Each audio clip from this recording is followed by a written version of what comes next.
તો વિદ્યાર્થી મિત્રો દ્રવ્ય અવસ્થાના એક્ઝામ્પલમાં આગળ જઈએ. એક બંધ પાત્રમાં H2 વાયુ લીધો છે. એનું ટકાવાર પ્રમાણ કદથી 40% છે. અંદર નિયોન વાયુ પણ છે, એ પણ 40%, અને આર્ગોન વાયુ છે એ 20% છે. જો પાત્રનું કુલ દબાણ 25 બાર હોય તો દરેક વાયુનું વ્યક્તિગત દબાણ શોધો. P વ્યક્તિગત શોધો. તો વિદ્યાર્થી મિત્રો આ પ્રકારના એક્ઝામ્પલ માટેની એક ફોર્મ્યુલા આપણે જોયેલી. સપોઝ મારે P of H2 જોઈતું હોય તો હાઇડ્રોજન વાયુના કદના ટકા multiply by 100 P total divided by 100 કરવાનું. તો 40 છે હાઇડ્રોજનના કદના ટકા અને કુલ pressure 25/100. So P of H2 10 bar મળશે. એ જ રીતે વિદ્યાર્થી મિત્રો P of Ni જોઈતું હોય તો Niના કદના ટકા ઇન્ટુ P ટોટલ બાય 100 અને P of આર્ગોન એટલે આર્ગોનના કદના ટકા ઇન્ટુ P ટોટલ અપોન 100. હવે આપણે જોઈએ આવી એક ફોર્મ્યુલા જોઈ હતી કે સપોઝ કોઈ પણ વાયુને અધઃ સ્થાનાંતરથી ભેગો કરીએ તો એનું દબાણ એ વાસ્તવમાં શુષ્ક વાયુના દબાણ અને પાણીના બાષ્પ દબાણનો સરવાળો હોય છે. તો આ જ રીતે 500 કેલ્વિન તાપમાને 2 લિટર કદના એક પાત્રમાં 0.3 ગ્રામ ઓક્સિજન વાયુ એકઠો કરવામાં આવ્યો, જેનો અણુભાર 32 છે.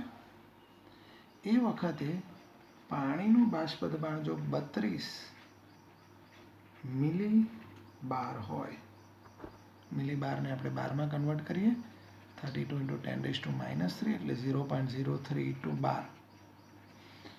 તો P of શુષ્ક O2 કેટલું થાય?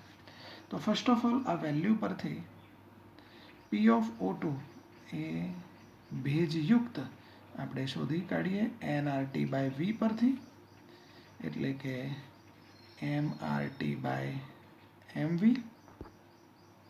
આ તમામ વેલ્યુઝ પરથી આપણે P of O2 ભેજયુક્ત એ શોધી કાઢ્યો 0.2079 બાર. તો હવે P of શુષ્ક O2 જોઈતો હોય તો P of O2 ભેજયુક્ત માઇનસ P of H2O એટલે 0.2079 0.032. So answer will be 0.1759 of bars. તો આ રીતે આ ડાલ્ટનના નિયમની એપ્લિકેશન પરનો ઓબ્જેક્ટિવ છે. આપણે એની ફોર્મ્યુલા પહેલાં જોયેલી હતી, એના પરનો આ ઓબ્જેક્ટિવ હતો. એક બહુ સરસ એક્ઝામ્પલ છે. ટેમ્પરેચર એક વાયુનું 298 કેલ્વિન છે.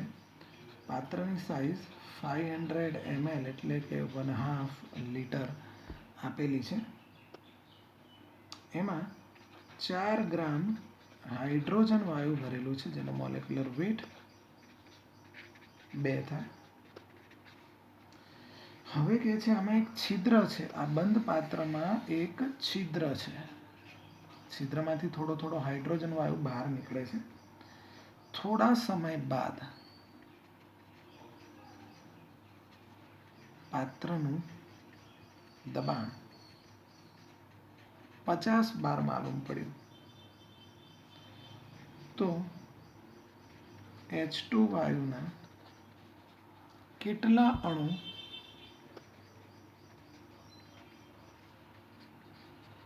છિદ્રમાંથી બહાર નીકળ્યા હોય ક્વેશ્ચન છે. તો ફર્સ્ટ ઓફ ઓલ તો આપણે પ્રેશર શોધીએ એનઆરટી બાય વી પરથી, જ્યારે પાત્ર બંધ હતું ત્યારે એમએમઆરટી બાય એમવી પરથી. તમામ વેલ્યુઝ આપણને અહીંયા આપેલી છે એ અહીંયા મૂકી દઈશું. તો આપણને પ્રેશર મળી જશે 97.74 બાર. હવે થોડા સમય પછીનું પ્રેશર 50 બાર છે.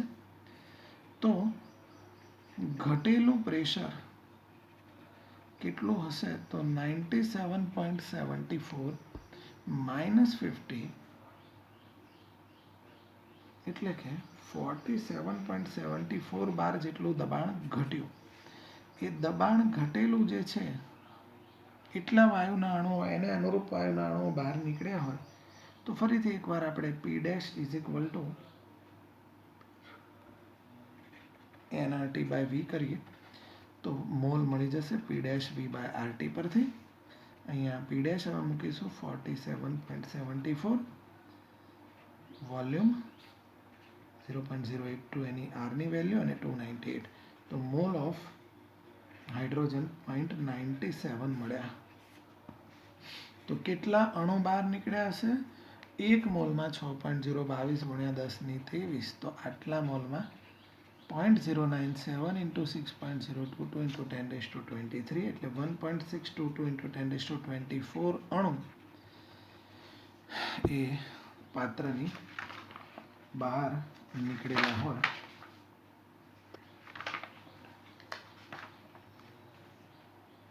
નેક્સ્ટ એક્ઝામ્પલ આપણે જોઈએ.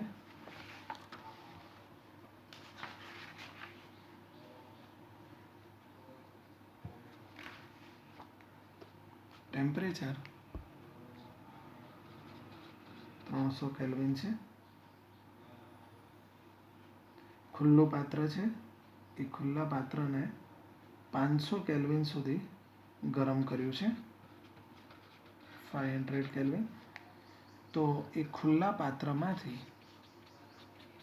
કેટલા ટકા હવા વાતાવરણમાં જશે? આ ક્વેશ્ચન છે.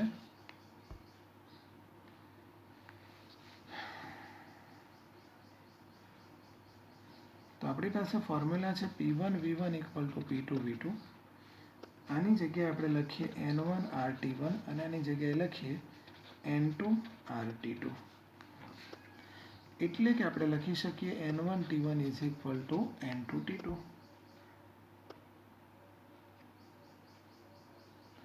હવે N1 શરૂઆતમાં 100% હવા હતી એમ માની લઈએ તો આપણને N2 ગણવા માટે N1T1/T2 કરવું પડશે. સો 100 into 300 upon 500. સો 60% હવા હજી પાત્રમાં છે, માટે એમ કહી શકાય કે 40% હવા પાત્રમાંથી બહાર નીકળી હશે, આવું આપણે કહી શકીએ.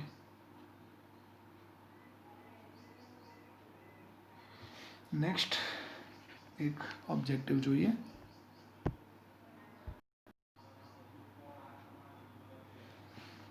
નેક્સ્ટ એક્ઝામ્પલ જોઈએ.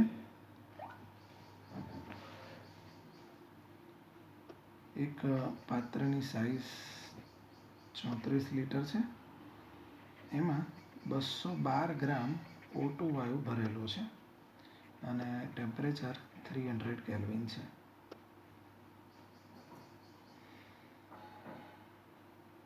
હવે જો વાયુ પાત્રનું દબાણ ઘટાડીને 2.463 વાતાવરણ કરવું હોય તો એમાંથી કેટલા ગ્રામ O2 બહાર કાઢવો જોઈએ? તો ફોર્મ્યુલા લગાવીશું PV = nRT એટલે PV = mmRT/M. સો M = PVM/RT. આ બધી જ વેલ્યુઝ આપણે એમાંથી મૂકી દઈશું. એટલે આપણને મળશે 108.93 ગ્રામ. જો ઘટાડેલું દબાણ આટલું રાખીએ તો અંદર આટલા ગ્રામ ઓક્સિજન રહેવું જોઈએ અને શરૂઆતમાં આપણને 212 ગ્રામ ઓક્સિજન આપ્યો હતો.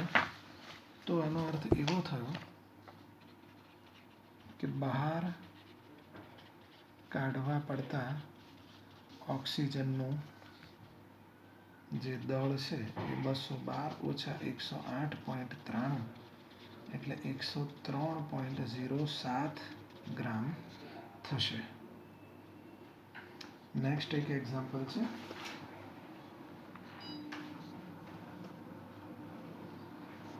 ટેમ્પરેચર આપ્યું છે 303 કેલ્વિન અને પ્રેશર છે 768 mm. એ વખતે ઘનતા છે 1.35 kg પર મીટર ક્યુબ. તો એટલા જ દળના વાયુની એસટીપીએ ઘનતા શોધવાની છે. એટલે માની લઈએ કે આ T2 છે, આ P2 છે અને આ D2 છે. તો એસટીપીએ ઘનતા D1, એસટીપીએ ટેમ્પરેચર 273 કેલ્વિન અને એસટીપીએ પ્રેશર 760 mm થશે. તો ફોર્મ્યુલા આપણી હતી PV = nRT. તો આમાં P = nRT/V એટલે P = mmRT/mV. સો P = DRT/m.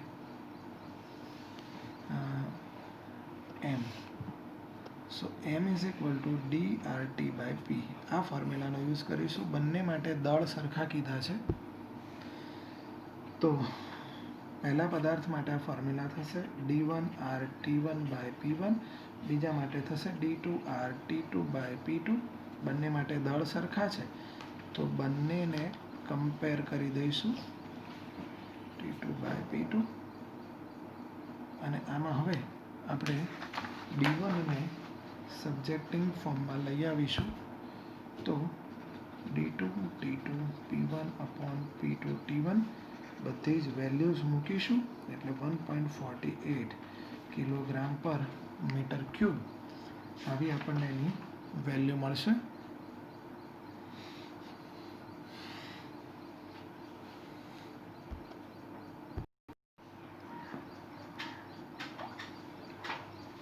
એક એક્ઝામ્પલ બીજો જોઈએ. આદર્શ વાયુ A અને B બે આપેલા છે. એ માટે દળ 1 ગ્રામ અને પ્રેશર 2 બાર છે. અને B માટે દળ 2 ગ્રામ.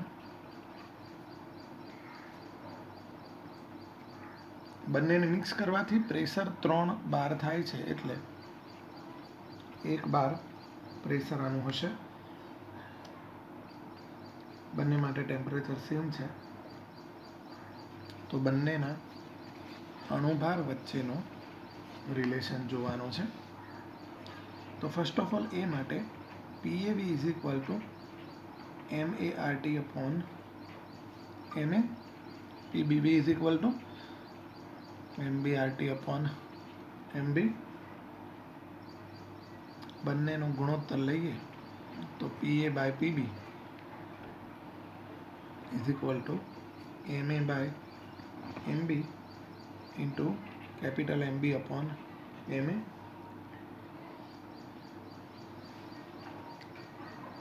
તો 1 × 1 / 2 × 2 so 1/4. સોરી, આને આપણે સબસ્ટિટ્યુશન ફોર્મમાં પહેલાં લાવીએ. MA/MB = MA × PB/MB × PA. MA આપણને 1 ગ્રામ આપેલું છે, PB 1 બાર, MB 2 અને PA પણ 2. સો 1/4 M અને MB વચ્ચેનું રિલેશન આ થઈ જશે 1/4.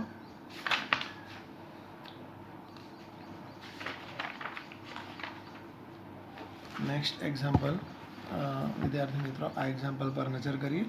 27 ડિગ્રી ટેમ્પરેચર, 2 બાર દબાણ, ઘનતા આપેલી છે, તો STP એ ઘનતા શોધો. તો આ ઘનતાની ફોર્મ્યુલા હમણાં આપણે જોઈ હતી. એના આધારે STP એ ઘનતા શોધવાની છે. તો આપણે માની લઈએ કે D1, P1 અને T1 આપેલું છે. STP એ D2 અને T2 અને P2 લઈએ તો D2 ફાઇન્ડ આઉટ કરવાનું છે. તો એને સબ્જેક્ટિંગ ફોર્મમાં આ રીતે લાવી શકીશું અને ત્યારબાદ બધી જ વેલ્યુઝ આમાં મૂકવાથી આપણને આ રીતે D2 મળી જશે. આ પ્રકારનો એક એક્ઝામ્પલ હમણાં બી આપણે જોયો હતો.